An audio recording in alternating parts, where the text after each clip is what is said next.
Right. ఇప్పుడు మనతో పాటు బీఆర్ఎస్ పార్టీకి సంబంధించిన కార్యకర్త ఖుషి గారు ఉన్నారు. ఒకసారి మాట్లాడదాం. నమస్తే అక్క. నమస్తే. చెప్పండి, ఈ రోజు రేపో మాపో ఎట్లా అంటే ఏ క్షణమైనా కేటీఆర్ అరెస్ట్ కావచ్చు అని చెప్పేసి వార్తలు వస్తున్నాయి. నిన్న హైకోర్టులో ఒక పిటిషన్ కూడా కొట్టేయడం జరిగింది. సో ఈ కేసుని మీరు ఎట్లా చూస్తారు? నిజంగానే కేటీఆర్ తప్పు చేసిండు అని కాంగ్రెస్ వాళ్ళు అంటున్నారు. మరి మీరేమంటారు ఒక కార్యకర్తగా? నేను ఒక కార్యకర్తగా నేను ఒకటే చెప్తున్నా, ఇందులో మొత్తము 150 కోట్లు పెడితే మనకు మళ్ళీ తిరిగి వచ్చింది 700 కోట్లు. అది మాత్రం చెప్పట్లేడు గుంపు మేస్త్రి. అన్యాయం జరిగింది, ఏదో జరిగింది అంటున్నాడు. ఆ ప్రైవేట్ కంపెనీ ఫార్ములా ఈ రేస్ కేసు అది, దాంట్లో ఆ కంపెనీ పెట్టింది 100 కోట్లు, బీఆర్ఎస్ ప్రభుత్వం పెట్టింది 40-50 అంతే. కానీ మనకు దాంట్లో రిటర్న్ లో బెనిఫిట్ జరిగింది 700 కోట్లు కదా. మరి 700 కోట్ల బెనిఫిట్ వచ్చినప్పుడు అది పక్కన పెట్టేసి ఏదో సొల్లువాగుడు ఎందుకు గుంపు మేస్త్రికి? ఎట్లయితే అది కేసు. ఎప్పుడైతే మన బాపు కేసీఆర్ గారు సంపద సృష్టించి తెలంగాణ ప్రజలకు పంచిపెట్టిండ్రు అంటే డబ్బులు ఉత్తగానే వచ్చినాయి తెలంగాణకు. ఇటువంటి మంచి పనులు చేయడం వల్ల తెలంగాణకు డబ్బులు వచ్చినాయి. అందువలన కేసీఆర్ గారు షాదీ ముబారక్ గాని, కళ్యాణ లక్ష్మి గాని 200 పింఛన్ ఉండే దాన్ని 2000 రూపాయలు 3000 చేసిండ్రు. కొన్ని వికలాంగులకు 4000 చేసిండ్రు, వృద్ధులకు ఇట్లా 3000 చేసిండ్రు. ఇవన్నీ చేసుకుంటూ వెళ్ళిండ్రు కదా. అంటే సంపద సృష్టించి ప్రజలకు పంచిపెట్టిండ్రు. మనకు బీజేపీ ప్రభుత్వం వచ్చి తెలంగాణకు ఇచ్చింది ఏమి లేదు. కాబట్టి సంపద సృష్టించడానికి ఈ ప్రయత్నం చేసిండ్రు. ఆ ప్రయత్నం కూడా సఫలమైంది. తెలంగాణకు పైసలు కూడా వచ్చినాయి. అది ప్రజలకు కూడా పంచిపెట్టిండ్రు. ఎంతో అద్భుతంగా డబుల్ బెడ్రూమ్ కట్టిండ్రు. ఎన్ని వేల సంఖ్యలో ఎంతో మంది లబ్ధిదారులకు కూడా అందించిండ్రు. అవి అన్ని ఉత్తగానే అయినాయా? ఇటువంటి మంచి పనులు చేయడం వల్లనే అయినాయి కదా. అదంతా పక్కన పెట్టేసి రామన్న ఏదో తప్పు చేసిండంటే నీ లెక్క 6 గ్యారంటీలు ఇచ్చి 420 హామీలు ఇయ్యలేదు, అబద్ధపు హామీలు ఇయ్యలేదు. ఏది చెప్పిండో చేసిండు కేసీఆర్, చెప్పని పని కూడా చేసిండు కేసీఆర్. ఎప్పుడు ఎవ్వరు అడగలేదు కేసీఆర్ గారిని ఈ పథకం తీసుకొని రండి, మాకు ఇది చెయ్యండి, మాకు ఇవి ఇవ్వండి, మాకు షాదీ ముబారక్ ఇవ్వండి, కళ్యాణ లక్ష్మి ఇవ్వండి, మాకు డబుల్ బెడ్రూమ్లు ఇవ్వండి. ఇవి అన్ని ఎవరన్నా అడిగినరా? తను మనసుతోటి పెట్టి ఆలోచించి తెలంగాణ ప్రజల గురించి ఎప్పుడు మంచి కోరబెట్టి. కేటీఆర్ ఏం తప్పు లేదంటారా? ద్రోహం జరగలేదు, ఏం నష్టం జరగలేదా? ఎప్పుడు కేసీఆర్ గాని మన కేటీఆర్ గాని తెలంగాణ ప్రజలకు మంచి చేసిండ్రు గాని ఎప్పుడు అన్యాయం చేయలేదు. అభివృద్ధి చెందడానికి హైదరాబాద్ ఇంకా మన హైదరాబాద్ ఇంకా ముందడుగులో వెళ్ళాలనేసి ఈ రేసు ఇక్కడ పెట్టిండ్రు అంతేగాని మరి మన రామన్న అయితే ఏం చేయలేదు. అభివృద్ధిలో ముందుండాలంటే ఎప్పుడు ఒక అడుగు. అందుకని ఈ ఫార్ములా ఈ రేస్ ఇది పెట్టిండ్రు. పెట్టడం వల్ల ఒక ప్రపంచంలోనే హైదరాబాద్ కి మంచి గుర్తింపు వచ్చింది కదా. అట్లాంటప్పుడు రామన్నను ఎందుకు అరెస్ట్ చేయాలి? అంతే కదా.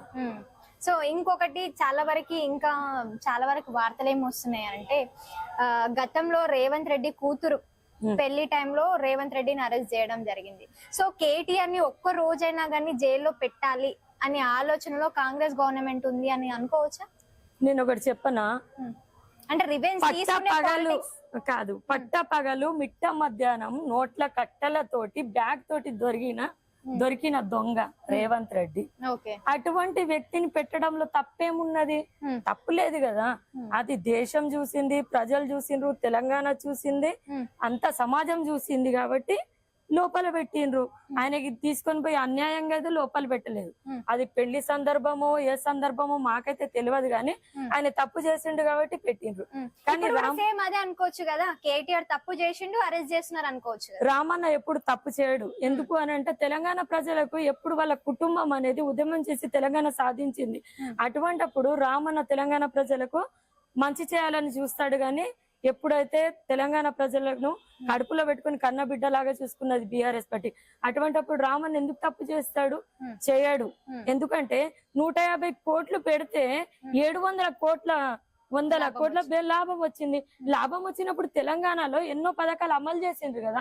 మరి ఈ పథకాలకు ఏమన్నా బీజేపీ పైసలు ఇచ్చిందా, కాంగ్రెస్ పైసలు ఇచ్చిందా? బీఆర్ఎస్ ప్రభుత్వం ఇచ్చింది కదా, మోడీ తీయలేదు కదా. మరి అట్లాంటప్పుడు రామన్ ఎట్లా తప్పు చేస్తాడు? చేయడు కదా. ఓకే. సో మరి ఏ క్షణంలో అయినా అరెస్ట్ కావచ్చు అనేసి అని అంటున్నారు. ఒకవేళ కేటీఆర్ అరెస్ట్ అయితే బీఆర్ఎస్ పార్టీ పరిస్థితి ఎట్లా ఉంటది?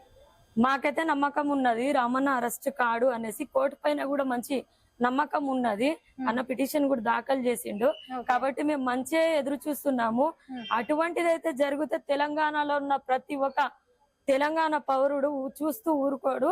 ఎందుకంటే ఇప్పటికే వీళ్ళు ఇచ్చిన 6 గ్యారంటీలు 420 హామీలు అందరికి తెలిసిపోయినాయి. ఎట్లకన్నా ఈ నెరవేర్చారని. కాబట్టి ఏదో ఒకటి టైం ముందుకు తీసుకొని వెళ్ళాలి కదా.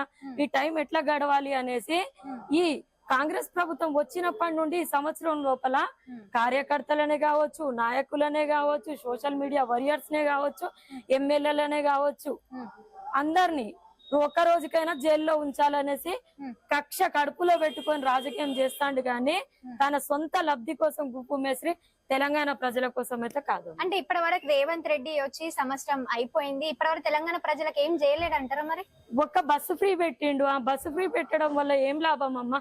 ఎంతో మంది పాపం ఆటో డ్రైవర్లు ఊర్లలో నడుపుకోలేక ఆటోలు అమ్ముకొని ఎక్కడో మళ్ళా పొట్ట చేతిలో పట్టుకొని ఊరు తిరుగుతాండ్రు. ఆడవాళ్ళేమో బస్ ఎక్కి టికెట్ తీసుకున్న మొగోళ్ళకే సీట్ లేకుండా చేస్తారు. వాళ్ళే కొట్టుకొని చేస్తారు. వాళ్ళే చాలా మంది అంటారు మాకు బస్సు ఫ్రీ వద్దు వద్దు అని. అయినా కూడా బస్సు ఎవరు ఫ్రీ పెట్టమన్నారమ్మా? ఊర్లలో ఉన్న ఆడోళ్ళకి బస్సు తోటి ఏం లాభం? వాళ్ళు పాపం పొలాలలో పనిచేస్తారు. రైతులకు గవర్నమెంట్ అన్న మీ గవర్నమెంట్ ఉన్నప్పుడు 2 లక్షలు రుణమాఫీ చేసిందా? మా గవర్నమెంట్ ఉన్నప్పుడు రుణమాఫీ చేసింది, రైతు బంధు ఇచ్చింది, బోనస్ కూడా ఇచ్చింది. చాలా వరకు రైతులను కడుపులో పెట్టుకొని కన్న బిడ్డలాగా రేవంత్ రెడ్డి చూసుకోవట్లేదా? మరి చూసుకుంటలేడు. ఇక్కడ 2 లక్షల రుణమాఫీ అన్నాడు. మొన్న చూసుకుంటున్నారు కాబట్టే వాళ్ళు సెలబ్రేషన్స్ చేసుకున్నారు కదా. ఇప్పుడు నేను చెప్పనా, మొన్న ఒక రైతు గుండెపోటు వచ్చింది అక్కడ. పాపం అలాగచర్లలో అయిన సంఘటన ఆ రైతులను అరెస్ట్ చేపించి 1 నెల మొత్తం జైల్లో పెట్టిన తర్వాత ఒక రైతుకు గుండె నొప్పి వస్తే సంఖ్యలేసి ఏదో పెద్ద మర్డర్ చేసి ఏదో టెర్రరిస్ట్ లాగా ఫీల్ అయి తీసుకొని వచ్చిండ్రు. అట్లా ఒక రైతుని అట్లా మనకు అన్నం పెట్టే రైతు కడుపులో పెట్టుకొని చూసుకోవాలి. మనని కూడా రైతు కడుపులో పెట్టుకొని చూసుకుంటాడు. అట్లాంటి రైతుకు అన్ని బాధలు పెట్టినోడు రైతులకు మేలు చేసిందా? 2 లక్షల రుణమాఫీ అన్నాడు. ఎక్కువ మందికి ఎవరు కాలేదు, ఎవరికైందో కూడా తెలియదు. చాలా మంది కూడా ఇక్కడ డిస్క్ పెట్టినప్పుడు కూడా వచ్చిండ్రు మాకు రుణమాఫీ జరగలేదని తెలంగాణ భవన్. అంటే వాళ్ళకి ఒక క్లారిటీ లేదంటారు. ఒకసారి ఏమో 17,000 కోట్లు అంటారు, ఒకసారి ఏమో 25,000 కోట్లు అంటారు. సో వాళ్ళకంటే ఒక క్లారిటీ ఉంది అనుకుంటున్నారా మీరు? ఇప్పుడు అక్కడ ఉన్న ఏంటిదంటే ఏదో రాహుల్ గాంధీ చెప్పిండు కాబట్టి మన రేవంత్ రెడ్డి సీఎం అయిండు గాని నిజానికి అందులో ఉన్న ప్రతి ఒక్కరు ఒక సీఎం లాగానే ఫీల్ అవుతారు. ఈయన ఒక నిర్ణయం ఉంటది, ఇంకో అన్నది ఒక నిర్ణయం ఉంటది, రేవంత్ రెడ్డిది, బట్టి అన్నది, పొన్నం ప్రభాకర్ అన్నది. అంటే వీళ్ళకు ఏం జరుగుతుందో పార్టీలో తెలియదు. ప్రతి ఒక్కరు ఒక రౌండ్ ఫిగర్ చెప్పేసి వెళ్ళిపోతారు వీళ్ళు. మీరు మాట్లాడే దాంట్లో ఒక నోటీస్ చేసినాక అందరినీ అన్న అని పిలుస్తున్నారు, కానీ రేవంత్ రెడ్డిని మాత్రమే గుంపు మేస్త్రి అని అనడం ఎంతవరకు కరెక్ట్? ఎందుకు అనంటే రేవంత్ రెడ్డినే చెప్పిండు. ఇప్పుడు ఒక మేస్త్రి ఉంటాడు, గుంపు మేస్త్రి పని ఏంది? ఒక ఇల్లు కడతాం, ఇల్లు కట్టినప్పుడు వైర్లు గుంజేటోళ్ళు ఉంటారు, ఇసుక తీసుకొని వచ్చేటోళ్ళు ఉంటారు, షీకిలు తీసుకొని వచ్చేటోళ్ళు ఉంటారు. ఇట్లా అన్ని చేసిన తర్వాత ఒక ఇల్లు కడతారు నిలబడి. అట్లాంటి వ్యక్తిని గుంపు మేస్త్రి అంటాడు. కాబట్టి నేను గుంపు మేస్త్రి లాంటోడిని అని ఆయనే ఒప్పుకున్నాడు. కాబట్టి మేము కూడా గుంపు మేస్త్రి అని అంటున్నాం అంతే. ఓకే, సో ఫైనల్ గా అయితే కేటీఆర్ అరెస్ట్ కాడు అన్న నమ్మకంతోనే మీరు ఉన్నారు? మాకైతే కేటీఆర్ అన్న అరెస్ట్ కాడు అనే నమ్మకం ఉన్నది. అరెస్ట్ అయితే మాత్రం తెలంగాణలో ఉన్న ప్రతి ఆడబిడ్డ గానీ, ఒకవేళ కేటీఆర్ అరెస్ట్ అయితే బీఆర్ఎస్ గ్రాఫ్ ఏమైనా తగ్గబోతుందా? ఇంకా పెరుగుతుంది. ఏ విధంగా పెరుగుతుంది? ఎందుకు అనంటే ఎప్పుడు తెలంగాణ ప్రజలలో ఒక చైతన్యం ఉన్నది. ఉద్యమం చూసిండ్రు, వాళ్ళు కష్టపడ్డ తెలంగాణ కోసం ఎవరు అని కూడా చూసిండ్రు. ఇప్పుడు రైతులకు కూడా ఊర్లలో అర్థమైపోయింది. ప్రతి ఒక్క రైతు కూడా బాధపడతాడు తెలంగాణలో బీఆర్ఎస్ పార్టీకి ఓటయ్యని వాళ్ళు. అటువంటప్పుడు కేటీఆర్ అన్న అరెస్ట్ కావడం బీఆర్ఎస్ పార్టీకి ప్లస్ అవుతుంది కానీ మైనస్ అయితే కాదు. Thank you.